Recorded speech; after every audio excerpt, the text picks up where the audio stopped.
Baku dapat ulang neng Nyongkiano. Di video ini gue akan coba bahas soal War SDWHP 2025 yang baru-baru ini terjadi. Ini gue sudah siapkan catatannya. Gue mau buat secepat mungkin sebenarnya karena gue udah ngantuk. Gue pulang kerja, gue belum mandi juga. Ini masih pakai baju kerja. Benar-benar pulang, duduk, buka laptop, terus mantau juga gitu. Ya karena pacar gue juga ikut war. Jadi gue ikut bantu. Termasuk bantu teman-teman yang di Discord juga sih. Ini gue masih buka nih kalau kalian mau lihat. Discord kita voice call juga rame-rame. Jadi kita resah bareng dan ya saling kasih informasi juga di sini. By the way, untuk Discordnya itu buat public dan free. Cek aja di descriptionnya di bawah. Oke, gue akan coba nggak lari dari ini ya yang udah gue buat ya. Karena ya itu gue udah ngantuk juga kalau gue banyak improv. Nanti malah lama. Let's go! War SDWP 2025 tanggal 15 Oktober. Di sini akan dibahas dari kronologinya, situasi pada saat war seperti apa, isu-isu di dalam war, katanya ada orang dalam misalnya, dan masukan juga buat Ditjen Imigrasi. Jadi gue di tempat kerja tadi, gue juga ikut mantau, gue sempet ya curi-curi waktu gitu, entah ke toilet, ikut lihat grup Telegram, Discord tadi, terus ikut live di Instagramnya Ditjen Imigrasi juga gitu. Jadi gua sedikit banyak tahu apa yang terjadi, gua kumpulin juga cerita dari teman-teman.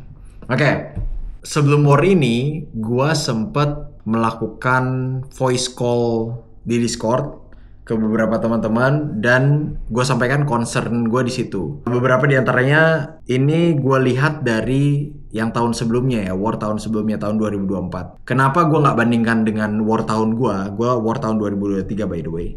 Karena dari 2023 ke 2024 aja itu udah lumayan beda tuh. Dari tampilan servernya, dari sistemnya, trafficnya dan lain-lain itu beda banget lah. Beda banget gitu.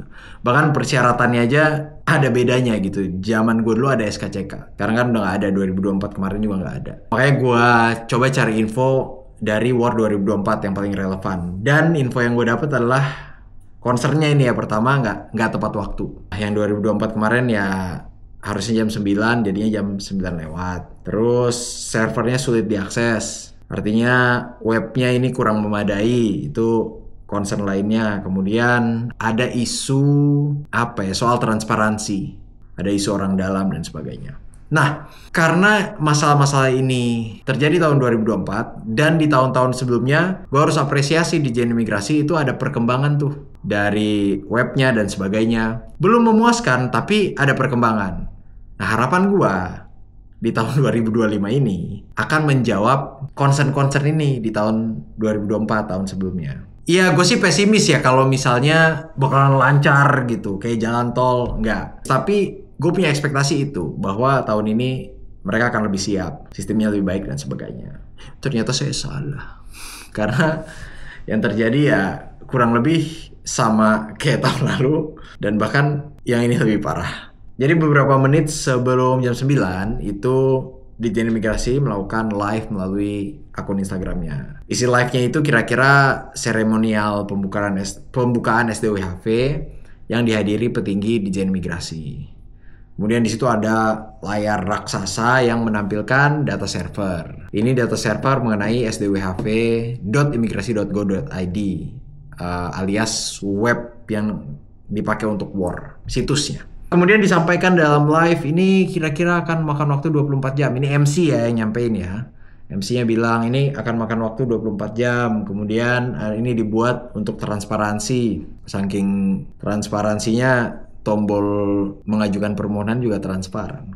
Terus di situ ditampilkan data realnya. Di data real itu memang ada fluktuasi tuh, ada yang bisa masuk, ada jumlah pemohon dan sebagainya. Ya walaupun 99% teman-teman belum bisa akses ya. Belum bisa akses maksudnya belum bisa mengajukan permohonan. Tadi yang saya mention, belum ada tombolnya.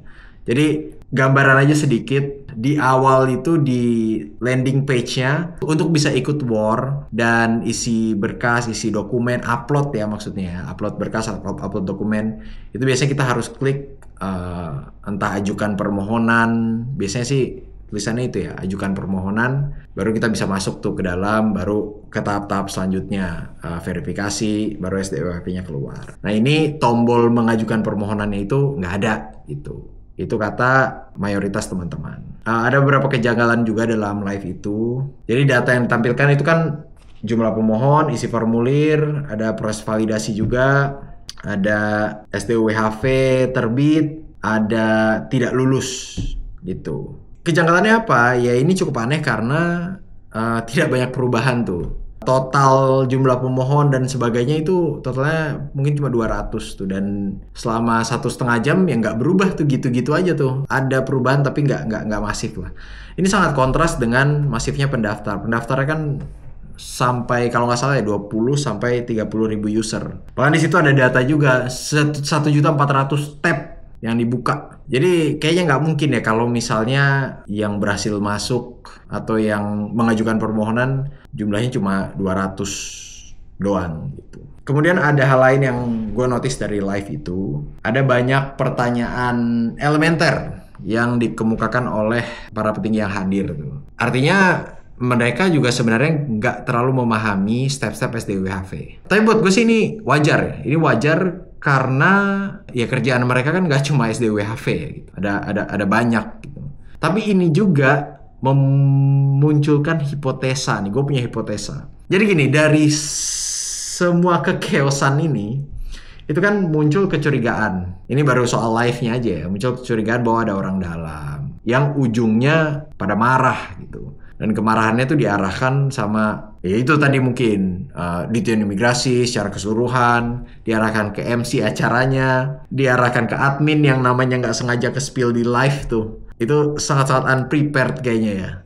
Kemudian diarahkan juga kemarahan ke admin IG, ke Mido. Ya jadi liar gitu, jadi liar. Ini gue coba berhipotesa atau berpendapat secara objektif ya. Pertama, kayaknya memang ada ide transparansi dari departemen tertentu di imigrasi. Dia kasih ide, gimana kalau kita buat seremonial aja, kita buat live di IG, terus disundul ke atas ke petinggi-petingginya, dan di-approve gitu. Oke ya, setuju, bagus ini gitu. Tapi tidak diikuti dengan kesiapan webnya. Bagian web developer misalnya, itu nggak siap tuh. Kemudian mungkin ini sejalan juga dengan kecurigaan teman-teman ya. Ada oknum-oknum yang bermain gitu. Entah jual kuota lah gitu. Karena ya dari live ini misalnya mayoritas teman-teman nggak bisa masuk, tapi kok bisa ada nih pemohon yang dia di datanya tuh bisa gitu, bisa mengakses site-nya itu atau situs war-nya itu gitu. Ya ini sebenarnya tidak mengherankan ya, karena kalau mau dilihat apa ya, pakai helikopter view gitu secara makro, memang ada krisis kepercayaan dari masyarakat ke pemerintah gitu. Hampir ke semua instansi kan kayak gitu. Nah ini Ditjen Imigrasi kena imbasnya. Akhirnya kita jadi apa istilahnya suuzon lah gitu. Tapi ya wajar aja, wajar teman-teman curiga gitu, ada oknum-oknum yang main kuota, ada titipan dan sebagainya. Karena ya in general sih sangat mungkin ya yang kayak gini-gini terjadi di negara kita tercinta. Nah ini bener apa enggak nih? Ya silahkan dijawab oleh Ditjen Imigrasi. Dan ini isu-isu yang harus dijawab gitu. Kalau bisa sih jangan dibiarkan menguap. Kayaknya dari tahun-tahun lalu juga nggak ada yang secara gamblang bilang tidak ada orang dalam gitu, atau tidak ada titipan gitu. Ya buat gue sih ya harus dijawab isu ini gitu. Pertama, apa yang terjadi pada saat war sebenarnya gitu. Kenapa di data kok ada yang masuk padahal ini pada bisa nggak masuk, nggak bisa semua nih. Ini kenapa bisa masuknya nih? Apakah karena kesalahan sistem misalnya? Kita perlu tahu gitu. Nah, terus soal orang dalam itu ada apa enggak? Kalau memang tidak ada, ya dikasih statement aja gitu. Tidak ada orang titipan. Atau jangan percaya apabila ada oknum yang mengaku dari Ditjen Imigrasi dan sebagainya gitu. Jangan sampai nanti ada pembelaan kayak kita sudah berusaha siapkan kuota. Karena menurut gue itu bare minimum. Itu ya memang yang pantas kita dapat itu gitu, dan harusnya tidak berhenti sampai di situ. Masyarakat dalam hal ini pejuang WHV berhak dapat jawaban yang disertai dengan itu, menyediakan platform yang baik, yang lancar. In short, kesimpulan hipotesa gue mungkin niatnya memang ingin transparan, tapi tidak terkoordinasi dengan baik dan tidak siap. Karena kalau mau main ya, itu rasanya nggak akan ada deh inovasi live gitu. Setahu gua tahun-tahun lalu tuh ada live, tapi live-nya tuh nggak kayak gini. Ini tuh bener-bener seremonial, terus diliatin data realnya gitu. Yang kemarin-kemarin kayaknya diliatin tapi nggak. Ini kan bener di apa istilahnya? Istilah orang Jakarta dipantekin tuh, diarahin ke datanya gitu, secara real time. Sedangkan di war sebelumnya metode live-nya seingat gue itu lebih santai aja, dan kadang-kadang ya dikasih tahu datanya sih, tapi tidak benar-benar dipantekin gitu. Gue nggak tahu bahasa yang propernya apa. Ya anyway, gue rasa niat baik ini aja nggak cukup, harus dibarengi dengan eksekusi yang baik juga. Nah kemudian kita ke experience-nya nih, experience para pejuang WHV. Begitu ini kan jam 9 ya, dia live jam 9 itu ada countdown tuh, 10, 9, 8, ya mari kita buka. Pas dibuka ya muncullah itu yang sampai 200 itu, yang angkanya nggak jauh berubah. Kemudian ada beberapa orang yang mengaku bisa masuk. Dari mana gue tahu? Dari grup-grup gitu. Gue harus garis bawahi kata mengaku ya, karena di grup kan siapa aja bisa ngomong ya, belum tentu terverifikasi. Pun di share gambar, apa ya rasanya kalau sekarang kayaknya edit juga nggak sulit ya gitu. Gue ada satu kalimat bagus dari Rusia, kalau nggak salah dovernyai no provernyai, artinya trust but verify. Jadi nggak apa-apa kalian percaya dan jadikan ini informasi, tapi jangan lupa diverifikasi kebenarannya gitu. Jadi jangan juga kita dengan mentah-mentah oke, ya percaya that's it gitu. Gua dapat informasi juga di beberapa grup, termasuk di Discord, ada yang bisa masuk ini mengalami kendala di saldo. Ada tulisan saldo minimum tidak terpenuhi, diperlukan 60 juta rupiah. Kemudian ada tanda kurung, saldo saat ini berapa, misalnya 56 juta gitu, pokoknya kurang dari 60 juta lah. Nah ini jadi kontroversi juga, karena persyaratan Ditjen Imigrasi itu bilang 5.000 AUD. 5.000 AUD itu paling tinggi tuh beberapa bulan kemarin tuh 11.000 itu udah paling tinggi tuh. 11.000 aja itu 55 juta. Nah kenapa requirement jadi 60 juta gitu. Ini kurs mana yang diambil gitu. Itu pertanyaan banyak teman-teman. Ya tapi lagi-lagi ya ini di experience sama mereka-mereka yang mengaku bisa masuk. Karena mayoritas itu nggak bisa mengajukan permohonan. Baru muncul tombol ajukan permohonan itu sekitar 10.30. Jadi war buka jam 9, 1,5 jam kemudian baru muncul tuh ajukan permohonan ke banyak orang. Gue bahas dulu yang sebelumnya, bener nggak ada yang benar-benar bisa masuk gitu? Kayaknya sih bener ya. Kayaknya bener ada sedikit banget orang yang bisa masuk, karena ada salah satu orang yang bisa masuk itu ada di dalam grup Discord gue gitu. Nanti akan gue share.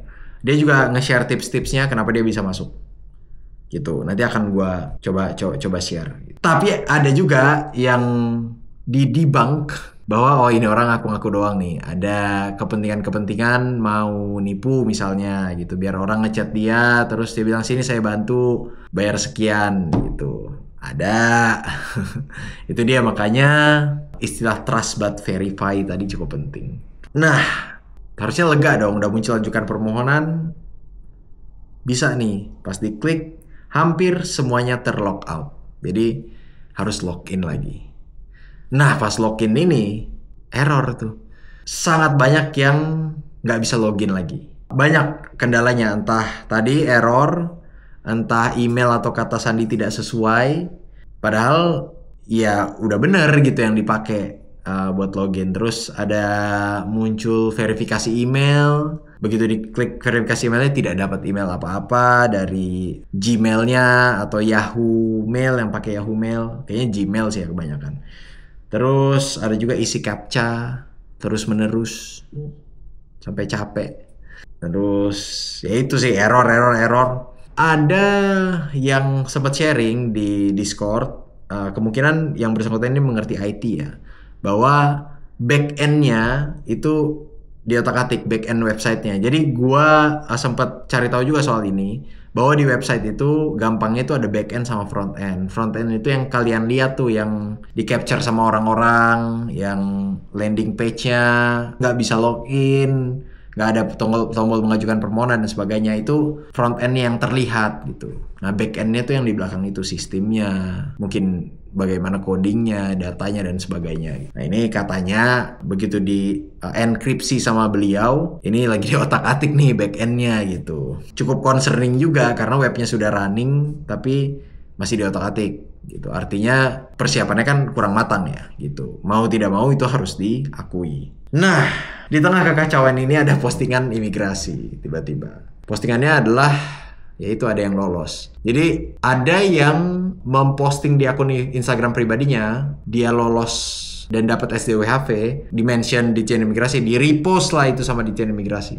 Akhirnya jadi banyak tuduhan nih. Oh, katanya ini karena pas diklik dia punya followers yang lumayan banyak, terus dibilang oh ini influencer bayaran nih. Wah macam-macam lah tudingannya. Ya bayangin kalau itu memang orang yang war beneran ya gitu. Orang yang war beneran dia cuma nge-share doang berhasil, mention Ditjen Imigrasi gara-gara repost.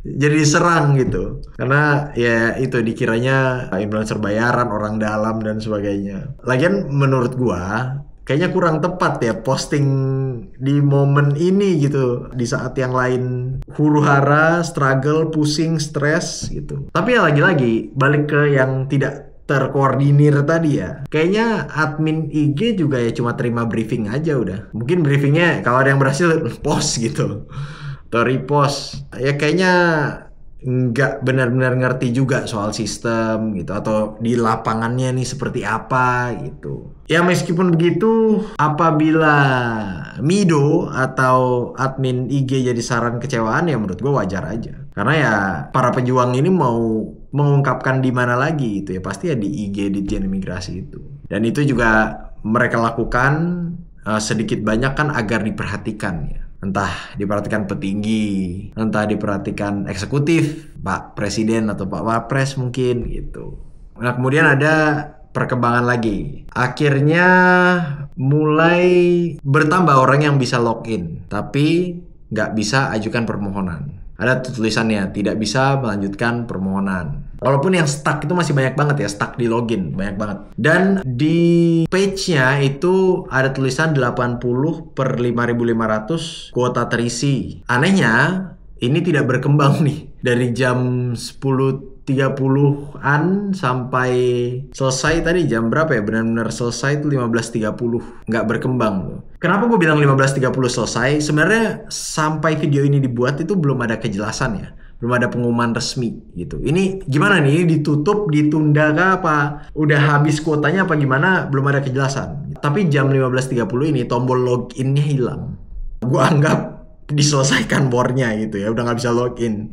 Ini kasihan sih. Banyak teman-teman yang masih menunggu kejelasan nih. Termasuk mereka-mereka yang di warnet yang harus terus-menerus tambah billingnya, tambah biayanya. Pertanyaannya apakah kekeosan ini tuh yang terparah? Jawabannya sebenarnya tidak. Yang terparah itu setahu gue itu terjadi tahun 2023 akhir. Mungkin bulan antara Agustus, September, Oktober deh, antara ya pokoknya akhir-akhir lah gitu. Soalnya itu buka beberapa batch kan di tahun 2023 itu. Nah gue kebagian batch yang aman, pasti buka lagi di akhir-akhir. Nah ini chaos nih, chaosnya itu sampai benar-benar harus di reschedule karena websitenya crash gitu, terlalu banyak overload. Nah sebenarnya semenjak itu terus dibuka lagi itu mulai ada perbaikan tuh gitu. Makanya tadi yang gue sebutin di awal, gue punya ekspektasi ini akan ada perbaikan nih yang sekarang. Lancar banget sih, kayaknya terlalu muluk gitu. Gue pesimis kalau lancar banget, tapi paling nggak ada perbaikan lah ternyata. Nah gue sekarang mau bahas, gue coba memposisikan diri gue seakan-akan gue itu mereka-mereka yang war ini. Tadi gue udah sebutin, gue kasihan sama mereka-mereka yang sewa warnet. Karena biaya udah pasti. Terus ketidakpastiannya itu loh. Ketidakpastiannya itu buat mereka gimana nih? Mau nambah billingnya apa enggak? Apa pulang apa gimana gitu. Ini sampai jam tujuan ya. Sampai jam tujuan itu masih banyak yang nunggu di warnet. Kasihan banget. Ini ada salah satu curhatan yang gue dapat. Imigrasi tukang warnet ini manusia dua-dua. Cuti kerja gara-gara imigrasi ditambah tukang warnet. ini nyuruh nambah billing wajib 24 jam 1 juta. Ambil kesempatan kayak gini, udah tahu orang habis duit waktu dan lain-lain. Dua makhluk ini dan tukang warnet. Ini bener-bener kekecewaan ya, karena ngetiknya tuh udah kerasa ini emosinya gitu. Nggak terlalu structured gitu, mau ngetik aja mau marah gitu. Ya ini salah satu korban ya gitu. Ada juga, ini gue dapet dari Discord gue, ada yang katanya dia kerja di China, terus sampai pulang ke Indonesia 4 hari buat ikut war ini. Nah kalau misalnya ini ditunda dan ditunda lebih dari 4 hari, pasti dia bingung tuh gimana nih. Ada yang kerja udah cuti, ada yang mungkin cuti setengah hari, totonya masih harus berjuang lagi. Gua nggak tahu tuh ngomong ke bosnya gimana tuh. Ada yang tinggal di daerah, dia sampai jauh-jauh ke kota untuk dapat koneksi internet yang bagus. Ada yang bank referensinya atau surat referensi banknya dia mungkin pinjam duit, bisa jadi pinjol gitu. Ada yang mati-matian belajar bahasa Inggris, mati-matian bayar 3 juta buat IELTS. Mungkin ada yang ngulang juga sampai lulus gitu. Gua ngebayangin jadi orang-orang ini, wajar aja kalau mereka kecewa dan marah gitu. The least that imigrasi bisa lakukan ya mungkin itu sih, komunikasi gitu. Ya bilang aja bahwa ada kesalahan misalnya atau apa, dan ya gimana selanjutnya, apakah akan ditunda atau misalnya kuotanya udah full gitu, ya bilang aja gitu. Ya harapan gue sih ke depannya ya itu ya, lebih update gitu, lebih update. Kalau nggak bisa melalui website ya melalui IG. Jadi ada statement resmi, karena banyak banget hoax yang berseliweran. Dan ini bahaya juga, karena hoaxnya itu ya pertama tadi itu bisa jadi ladang tipu-tipu. Kasihan juga kalau ada orang yang kemakan kan. Kemudian ya buat orang jadi anxious juga, nggak nyaman lah kalau tidak ada kepastian gitu. Jadi ya buat gue ya paling nggak kasih kepastian aja ke orang-orang yang sudah berjuang ini. Nah kalau ditanya ada nggak hal positifnya gitu, jawaban gue sih ada. Hal positifnya ada meme-meme lucu. Ada yang ngomong pas dibilang email sama passwordnya salah tuh, dia bilang babi so tau nih website, gue yang bikin password, gue yang diomelin gitu. Password by the way, bukan password. Terus ada beberapa nih tadi yang gue koleksi. Ada yang ngedit, di situ tulis tombol surrender. Kayak main Mobile Legend.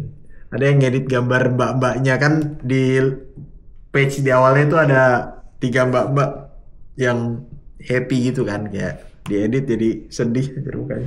Ini mbaknya udah capek nungguin, kasihan. Ada yang ngedit ini mbaknya sampai pulang kampung lu saking lamanya. Ada yang ngedit lagi ini mbaknya sampai udah dilamar punya anak 2. Kacau banget. Ini ada yang ganti tulisannya janji tidak nangis. Apalagi nih, ini ada yang ngepost di Instagram terus nge-tag gua gitu. Beliau edit kuotanya tuh diganti 270 juta. 270 juta. Jadi dapat semua nih masyarakat Indonesia nih kuotanya. Bukan 5.500 tapi 270 juta. Tuh dikasih caption, tenang aja kuotanya buat seluruh Indonesia. Di mention gua. Sebenarnya ada banyak sih, cuma yang gua save buat gua sampein ke kalian beberapa itu. Ya itu aja sih positifnya yang bisa kita ambil kayaknya. So, what's next? Selain yang tadi ya, yang udah gue sampaikan, kalau bisa ya lebih update lagi, kasih kepastian ke teman-teman yang war. Kayaknya web developernya juga ya harus berbenah gitu. Terus koordinasinya harus lebih baik lagi, integrasinya harus lebih baik lagi. Ya karena gue cukup yakin itu. Kayaknya terlalu bodoh ya kalau misalnya live tapi mau main-main gitu. Ya ini nggak terkoordinasi aja gitu. Mungkin ada beberapa yang punya niat baik tapi ya tidak disambut dengan kesiapannya gitu. Yang mana miris ya, karena ini kan event tahun ke tahun. Kayaknya kalau misalnya mau alasan overload itu terlalu klasik lah gitu. Karena itu expected gitu. Ada yang mengusulkan kerjasama aja, misalnya sama tiket.com gitu, yang sudah biasa pengalaman ngurusin soal war seperti ini. Ya itu mungkin masukan yang bisa dipertimbangkan, itu kerjasama sama swasta misalnya. Itu sih, itu aja sih. Tapi yang paling penting, yang paling utama, yaitu komunikasi dengan calon pemegang SDU ini gitu. Karena kasihan ya, mereka dari jam 9 sampai jam 3.30 itu berarti total berapa jam tuh? 6 jam setengah gitu. 6 jam setengah tuh praktis hampir nggak ada update. Kecuali live yang selesai di jam 10-an. Jadi cuma sejaman tuh live. Dan updatean itu ada satu orang tuh yang diupdate sempat lolos. Sudah, sisanya nggak ada komunikasi. Nah ini yang harus dibenahin, yang paling penting gitu. Paling nggak dikasih tahu aja gitu. Bahwa ini websitenya masih dicoba di otak-atik misalnya apa gimana gitu. Kayaknya ya mungkin itu akan mengundang kemarahan juga, tapi itu kayaknya lebih baik gitu. Dan lebih buat tenang juga, kita lebih tahu, atau yang war ini jadi lebih tahu gitu ada apa sih sebenarnya.